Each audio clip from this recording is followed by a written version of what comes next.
Okay, welcome everyone. Dr. Linder. In this PowerPoint presentation, we will be looking at the cell and we'll go over some of the main organelles and we'll focus on some of their functions.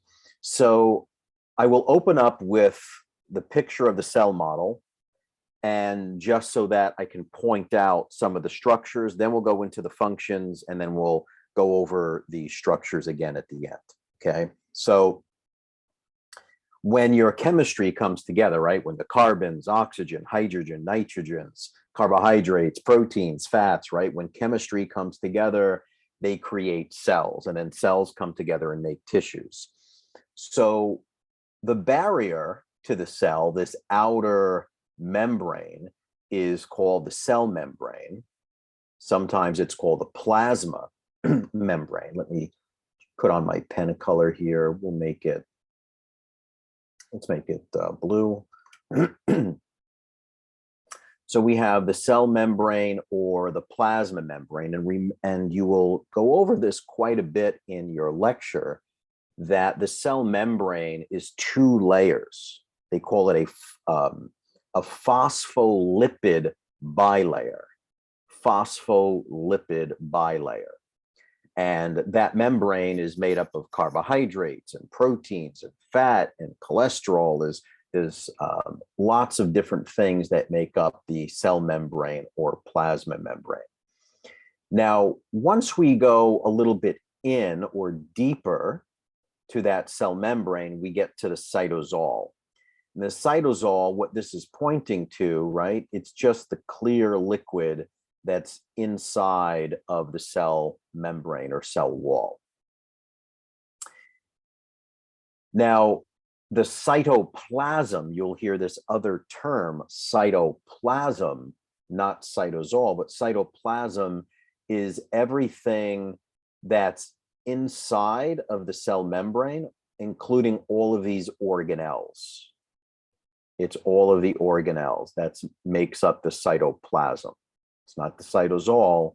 Cytosol is just that clear liquid inside.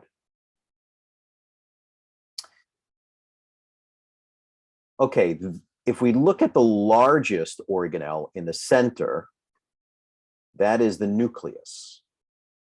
The nucleus is this clear, okay, we're going to put that here, that clear translucent layer is the nucleus. And I want to differentiate that from this structure that looks like the orange pit that's in the center of the nucleus, and that is called the nucleolus. The nucleolus. Okay, so you have the nucleolus, which is that orange pit in the center, and then the translucent clear region is the nucleus. Then we have this white superficial structure that's superficial to the nucleus, and that's called the nuclear envelope. That's called the nuclear envelope. The nuclear envelope. And then we have these little holes in the nuclear envelope. Those little holes, there's many of them here, and those are called nuclear pores. Nuclear pores. So you have nuclear pores within the nuclear envelope. The nuclear envelope surrounds the nucleus, and then deep to the nucleus is the nucleolus. Lots of structures there that have nuclear, nucleus, nucleolus, right? So it can get a little tricky, but just practice those a few times. What are the pores called? Nuclear pores, nuclear pores, nuclear pores, which are in the nuclear envelope.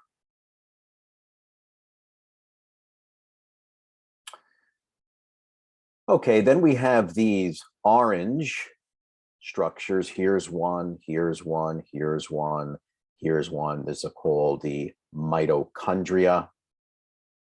And you guys may have learned about the mitochondria in some earlier courses, maybe even in high school, and refer to it as the powerhouse of the cell. But I want you to know what we mean by that when we say the powerhouse of the cell, because it really is responsible for producing ATP. And ATP is adenosine triphosphate. That is the energy currency of the human body, ATP, adenosine triphosphate. That's what the mitochondria does. And the mitochondria is kind of unique. It resembles bacteria. And this is why antibiotics could be somewhat dangerous to people, because it kills bacteria and anything that resembles bacteria.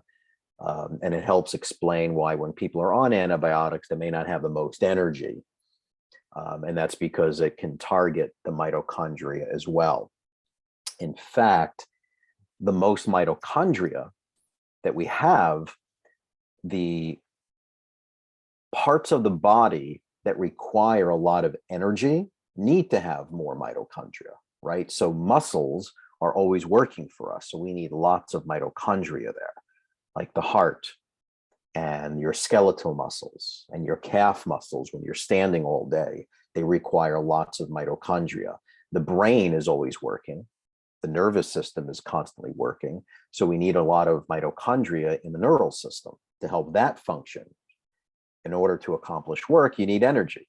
So you need lots of mitochondria to make ATP. There are certain antibiotics on the market today that are very dangerous, and that one of the black box warning to them is myopathies. Myo is muscle, and tendinopathies. There are people who just walk and then boom, their Achilles tendon rips and tears. And they can tear and rip tendons not only of the Achilles, but any muscle or tendon in the body if they happen to be a little bit more sensitive, or their mitochondria, they tend to have a little bit of a weakness there. So I'll get to your question in just a sec. Hang on tight. So you have to be careful and read when you're on an antibiotic. You want to make sure two things: that you properly supplement with a probiotic within 4 to 5 hours after taking an antibiotic, not at the same time, but within a 4 to 5 hour gap, to restore the healthy bacteria in the gut that the antibiotic destroys. And you want to make sure that there are no tendinopathies that occur as an adverse reaction to that antibiotic. I'll get to your question in just a bit. Let me just complete this train of thought, and then we'll answer questions toward the end. So there's the mitochondria. The other unique thing about mitochondria is that they have their own DNA. So mitochondria can multiply. They can increase in number when there's increased demand. So when you exercise, most people go, oh, I don't want to go to the gym, I have no energy. But then once you're there, you feel good because your body can actually increase and produce more mitochondria. It's called mitochondrial biogenesis. The ability of mitochondria to increase in number produces more energy. That's a pretty neat feature. Let me just see. Okay. We have these white structures that we see here, these white little speckles of, looks like speckles of sand that are here. And those are called ribosomes. Those are called ribosomes. When they are roaming free in the cytoplasm, like some of these here that I circled, when they're roaming free in the cytoplasm, we call them free ribosomes. But when we see those speckled white snowflakes attached to these structures that are aqua-shaped, we call them fixed ribosomes. So ribosomes can be free if they're roaming free in the cytoplasm, or they could be fixed ribosomes that are attached. They are attached to a structure called the endoplasmic reticulum. So we'll see here is an endoplasmic reticulum, but because the ribosomes are attached to it, it gives it a rough appearance. So we call it the rough endoplasmic reticulum, which looks very different than this one called the smooth endoplasmic reticulum. The key word is smooth versus rough. Smooth, because in this section right here, there are no ribosomes. Hold your questions for a second. In this section here, there are no ribosomes, so we call it smooth endoplasmic reticulum. This section here, we see the ribosomes attached to it, so it has a very rough appearance. We call it the rough endoplasmic reticulum. When we don't see them attached, but they're just in the cytoplasm, we call them free ribosomes. Free ribosomes.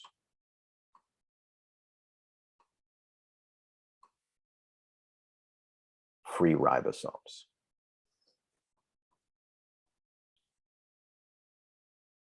Okay. I promise I'll get to your questions. Hold on tight.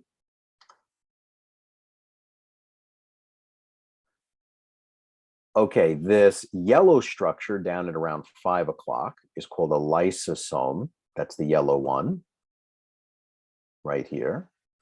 Not to be confused with the gray one right here called peroxisomes.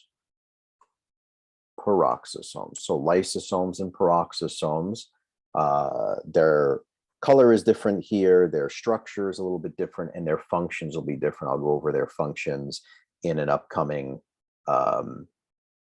in the upcoming slides.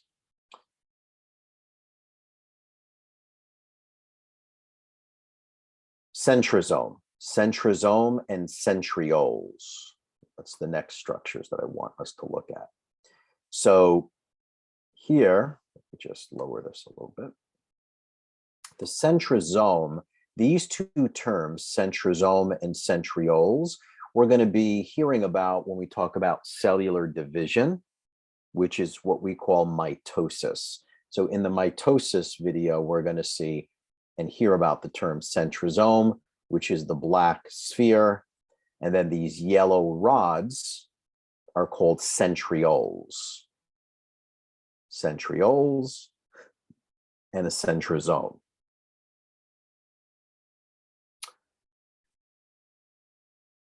The Golgi apparatus on the top left here, the Golgi apparatus is this structure that looks like it's reddish orange right here.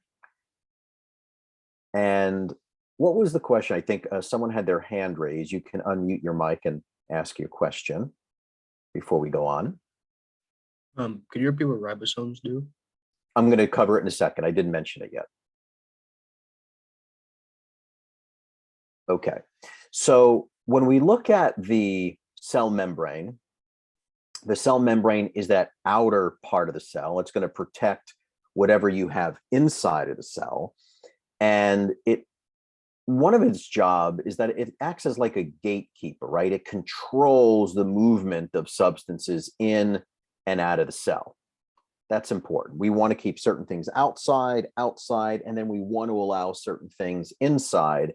So we have this cell membrane that's made up of proteins and lipids, right? It's what we call a semi-permeable lipid bilayer or a phospholipid bilayer. And the proteins are extremely important because they're like the gatekeeper. That's like the doorman at the club or the bar that allows certain people in and out. It allows certain elements in and out. We use the word cytosol. You heard me point to the cytosol, referring to that clear, translucent internal fluid of the cell. And what would be the opposite of the cytosol is the extracellular fluid. So we have fluid inside the cell, we have internal fluid, which is the cytosol, and then we have fluid outside of the cell. And outside of the cell is extracellular fluid. Another term for cytosol would be intracellular fluid. That kind of makes sense, right? Because you have extracellular fluid, which means extra is outside. Then you have to have intracellular fluid, intra meaning inside. So we have intracellular fluid and extracellular fluid.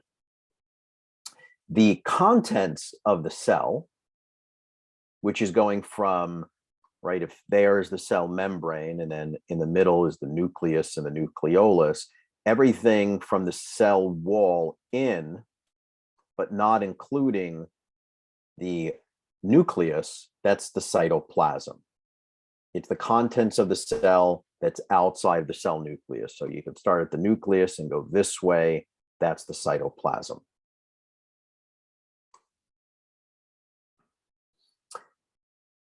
Let's cover microvilli and cilia. These are two structures that are very similar to one another. The microvilli are these small finger-like extensions that come off of the cell membrane. They're very, very small, but what they're designed to do is they act as a sponge. One of the things that they do is a sponge is used to absorb things, to absorb materials. But microvilli also helps to increase the surface area of the cell. What I mean by that is if we look at this point A to point B and we make a straight line, the surface area is just from here to here, right? But if we go from this point to this point, and again, it looks like it's the same distance, but we have something that looks like this. It looks like the same distance, but if this was a rope or a string and I were to open that up, there's much more surface area here than there is here. Okay, so that's what microvilli help to do. Cilia are bigger than microvilli, right? The microvilli is only 1 to 2 micrometers, but the cilia are about 7 to 10 micrometers long. They're also found on the cell membrane wall. And these cilia help to move material and debris. They help to move the cell, but they also move material and debris. I'll give you an example. I'll see if I can show this to you. Let's say here is a woman's ovary, and then here is a woman's uterine tube or fallopian tube. And then here is the part of the woman's uterus. Okay. The ovary, I'll put an O here for ovary. The ovary is going to produce an egg. And somewhere around day 14 or so after a woman's menstrual cycle, she's going to ovulate. Ovulation means that the egg is kicked out of the ovary and propelled this way into the uterine tube. And there are these cilia, these hair-like structures that line the uterine tube or the fallopian tube. And these cilia, these hair-like structures are beating rhythmically, but they're beating in this direction. So that when the egg ovulates and pushes into the uterine tube, this egg is going to be propelled in this direction. Whereas sperm is coming in this direction, and the sperm wants to meet the egg somewhere in the uterine tube or the fallopian tube for fertilization. And then if the sperm penetrates the egg and fertilizes it, then the sweeping motion still moves in this direction into the uterus, where eventually implantation should take place. So this is just a practical example of how the cilia beat rhythmically to move material along the path. We have cilia in the trachea as well, which is why it says the respiratory tract. But the trachea is your windpipe that goes up and down. But again, you're going to have cilia or these hair-like structures that line that windpipe. So air and debris is coming in this way, whereas the cilia are beating upward, so that as you breathe in dust particles, smoke, and debris, they're going to end up sticking to the cilia, and it's going to push it back upward so that you're not inhaling debris into the lungs. Organelles are all of those small structures that we mentioned here. Those are all organelles. And they all have different shapes, different structures, so they're going to have different functions, but they perform functions that are involved in cell growth, in cell maintenance, and in cell reproduction. The centrosome and the centrioles, the centrosome is that dense body that's near the nucleus of the cell, and it's going to contain a pair of centrioles, and the centrioles are a type of protein and a certain thick type of protein called microtubules. Those microtubules form this spindle apparatus here. Looks like a spindle, that spindle apparatus. So we have the black dense body, the centrosome, and then the centrioles are these microtubules are these thick protein fibers that way. And the cytoskeleton is made up of a bunch of protein elements, some of which are microtubules. Some are smaller because microtubules are a thick protein, but there are some thinner ones called microfilaments, and some are called intermediate filaments. So depending on the thickness, right? If they're really thin, it's a microfilament. If they're a little bit thicker, then they're intermediate. And if they're much thicker and they make tube-like structures, then they're microtubules. So you have microfilaments, intermediate filaments, and microtubules. And they're really designed to make up the framework, right? Cyto is cell, skeleton, just like the human skeleton. It's involved in providing structural support. Now, someone had asked the question a while ago, what was the function of the ribosomes? And I hadn't gone into them just yet because they need a little bit of an explanation, a little bit of a deeper explanation, because ribosomes we see as free ribosomes. If they're in the cytoplasm, they're fixed ribosomes. So let's look at the differences. But for general definition, the ribosomes, their main primary function is involved in the synthesis of proteins, to produce proteins. And the two different types, there are fixed ribosomes and free ribosomes. The free ribosomes, remember, are floating freely in the cytoplasm. And what they're going to do is they're going to make protein that's used for the cell. They're going to make it for the cell. The fixed ribosomes,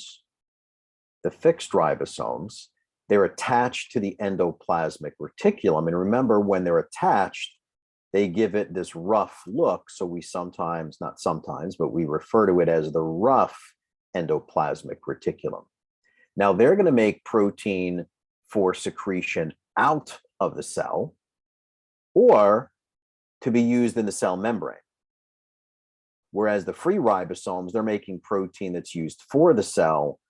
The rough endoplasmic reticulum can make protein that's shipped out of the cell, or it's used to recycle some of the proteins that are found here in this plasma membrane or the cell membrane. This cell wall is exposed to a lot of stress and it can get damaged, and it's made up of protein, and proteins can get denatured. They can be broken down. When they get broken down, our body has a mechanism or a way of recycling and regenerating and repairing the cell wall by the ribosomes that are attached to the endoplasmic reticulum. So the fixed ribosomes can make proteins that are used to ship out of the cell or to be used for the cell membrane to recycle. So this, when the body produces this little vacuole, I'll put a P in there for protein, this protein can be used to recycle the cell wall, or the protein can move here, attach itself to the cell wall, and release itself to outside of the cell. And when it does that, we call that mechanism exocytosis. Exocytosis. Professor, repeat the definition one more time for that. Yes, so the proteins that are made could be either be used to recycle the protein in the cell membrane, or it says that it can ship it out of the cell. But how does it ship it out of the cell? That vacuole, or that vesicle that has the protein inside of it, moves to the cell membrane and it opens up. It literally kind of fuses with the cell wall, opens up, and releases the contents to the outside world, to outside of the cell.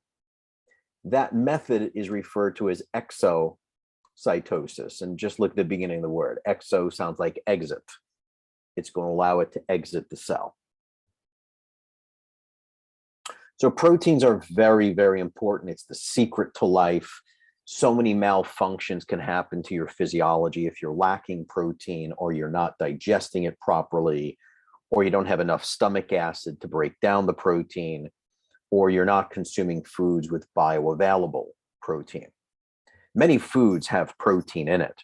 It's a matter of how bioavailable do they become. Okay, that's the trick. Okay, nucleus. The nucleus is the control center of the cell, and it's the location for the genes. It's basically going to have the DNA.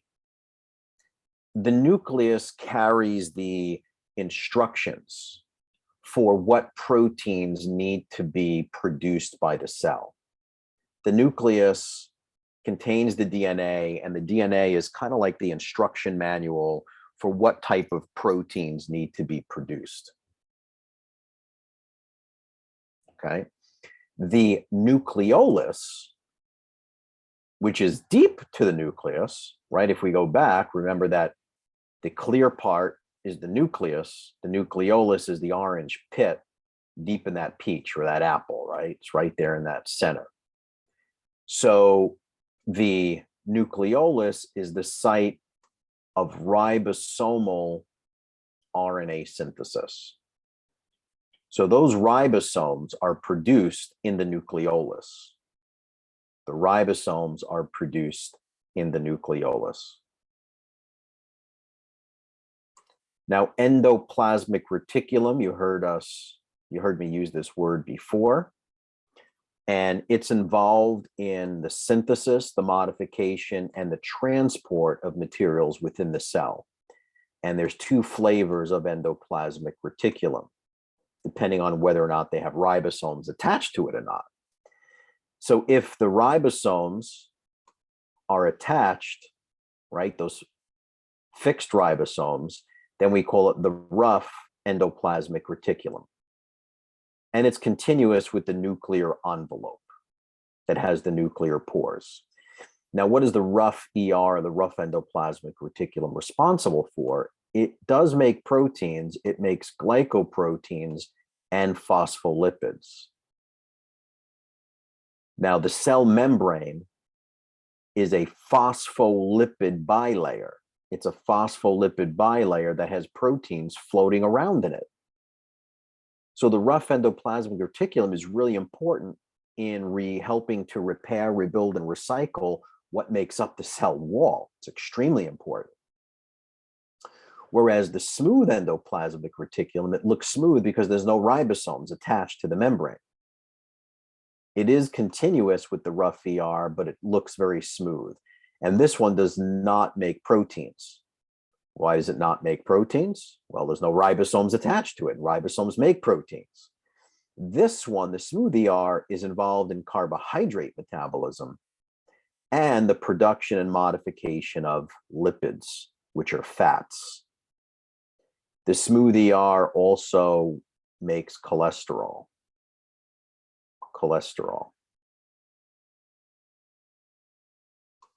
Okay, and that's important because about 20% of the cell membrane is made up of cholesterol.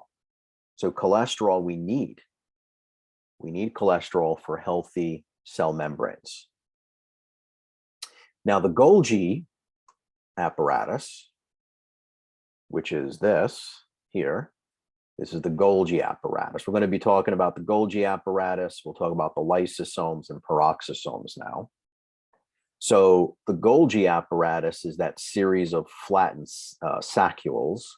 They're involved in sorting and modifying the proteins. Okay, so they sort and they modify the proteins.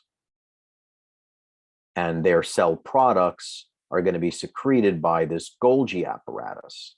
So what ends up happening is that proteins that are synthesized can be modified here.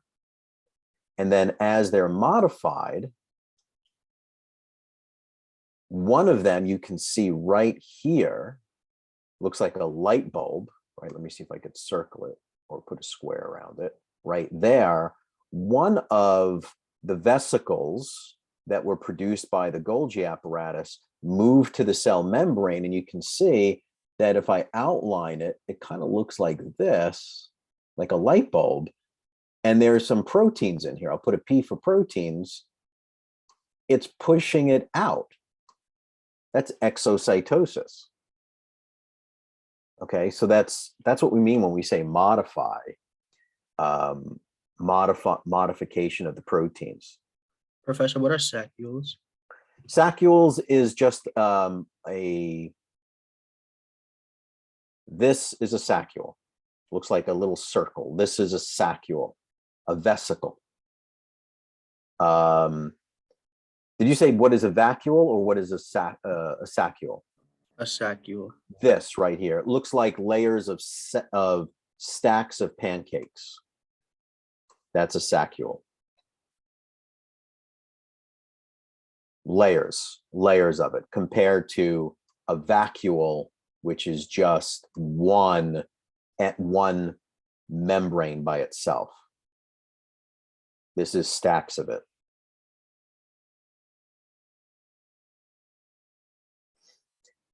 Lysosomes, which are the yellow spheres, these yellow circles here, these are lysosomes. The gray ones are peroxisomes. What these lysosomes do is they contain lots of digestive enzymes. They also contain lots of hydrogen within them. And the more hydrogen that you have, the more acidic something becomes. The more acidic. So what this, we'll put an H here, we'll put lots of H's.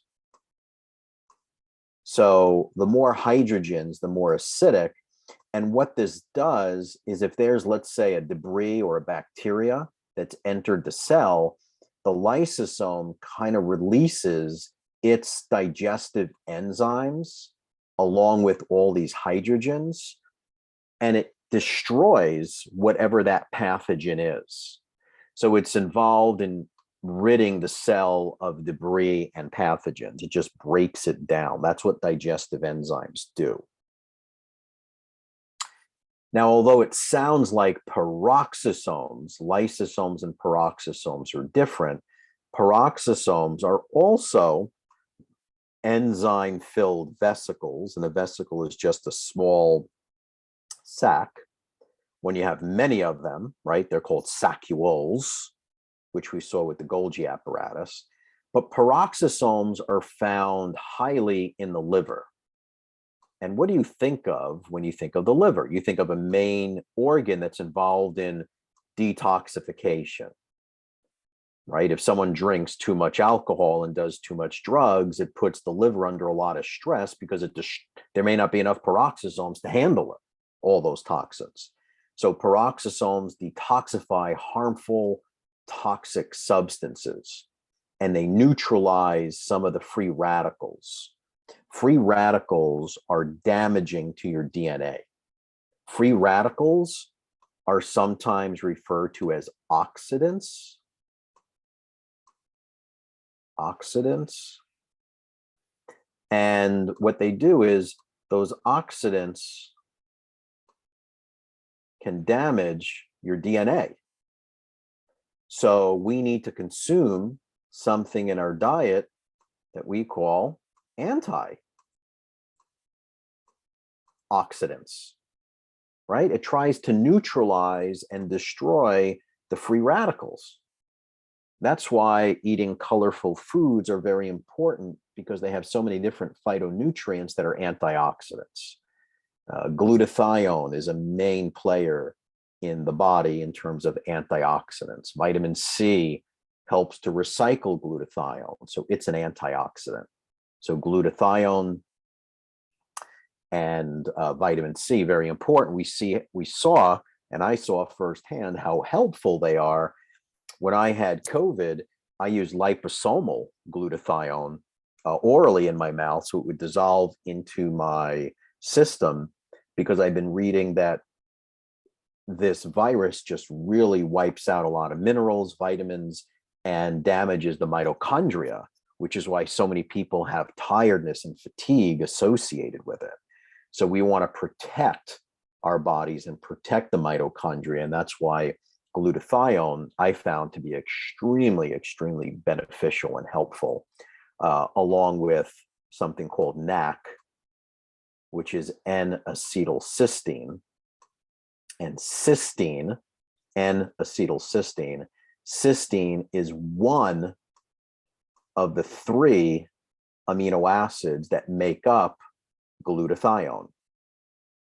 Okay, so glutathione, this powerful, powerful antioxidant, we need 3 amino acids, and the body can make it. That's the beautiful part about it. As long as you have glutamine, glycine, and cysteine, those 3 amino acids, glutamine, glycine, and cysteine, our bodies can make glutathione. But the weak link of all 3 of those is cysteine. So some really good nutraceutical companies make something called N-acetylcysteine. And by taking that, you assist your body's ability in making glutathione. Pretty cool stuff. The peroxisomes are also involved in beta oxidation, and beta oxidation is how the body breaks down fat or fatty acids. When we look at a fatty acid, it's made up of, it's a long carbon chain. Okay, when you do chemistry, yeah. Neutralizes dangerous what it says there? Say that again? You said for peroxisomes, it says neutralizes dangerous free radicals, but you put an X on that. Oh, yeah, I X'd it out just because the antioxidants neutralize or break them down. That's why I put an X through it. These antioxidants help to neutralize those. Okay. When we talk about beta oxidation, that's the breakdown of fatty acids. That first carbon is an alpha, and then the second one is a beta. So every second carbon that gets broken down, they call it beta oxidation. That's how fats are broken down, every second carbon. And then the mitochondria is the site of aerobic energy production, which is ATP, adenosine triphosphate. The mitochondria is where we have the Krebs cycle that takes place. The Krebs cycle, also known as the citric acid cycle. And it's also where we have something called the electron transport chain, ETC, the electron transport chain. Both the Krebs cycle and the electron transport chain take place in the mitochondria. The Krebs cycle is really, really dependent on your B vitamins. That's why a B complex vitamin is so important. People that have low energy could be deficient in their B vitamins. And the electron transport chain is really dependent on iron in your diet and something called CoQ10, coenzyme Q10, CoQ10. So iron and CoQ10 is what the electron transport chain need to help produce that ATP. And this is why women, when they're going through their menstrual cycle, they lose blood, they're losing iron. So think of what happens when you lose iron. Someone that's iron deficient or has an iron deficiency anemia, they have fatigue, they don't have enough energy. And think of what happens with people on statin drugs. Statins are drugs that lower cholesterol, like Lipitor, Crestor, Simvastatin. Those cholesterol medications deplete a person's CoQ10, which is why most pharmacists will suggest and prescribe that the patient take CoQ10 with their cholesterol medication.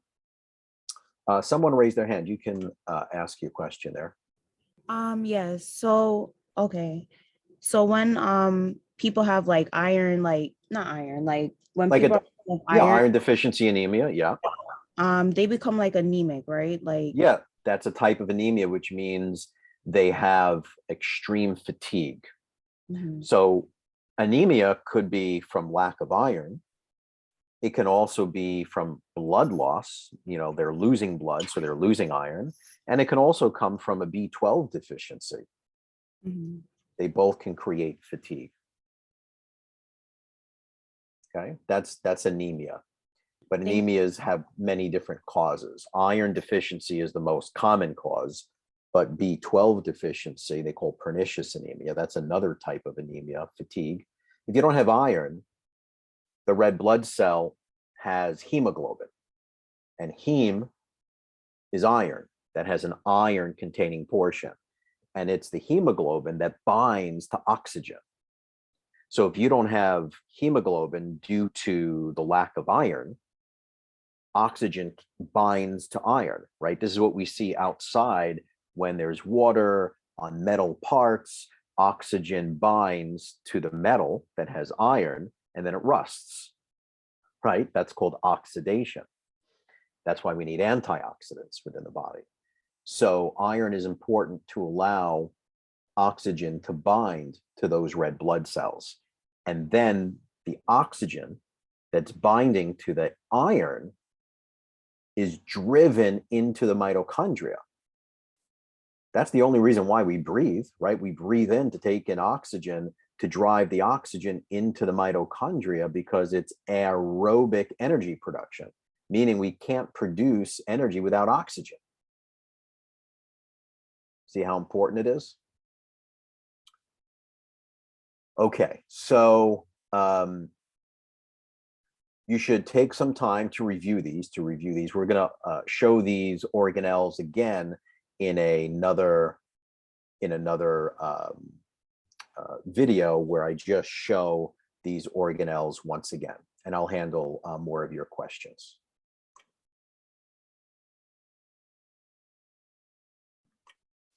Sorry, I just had a question. Yeah. Going back to the slide with the rough ER, Yeah. Can you just explain again what it means by continuous with the nuclear envelope? Yeah, let me show that to you. Hold on. Thank you.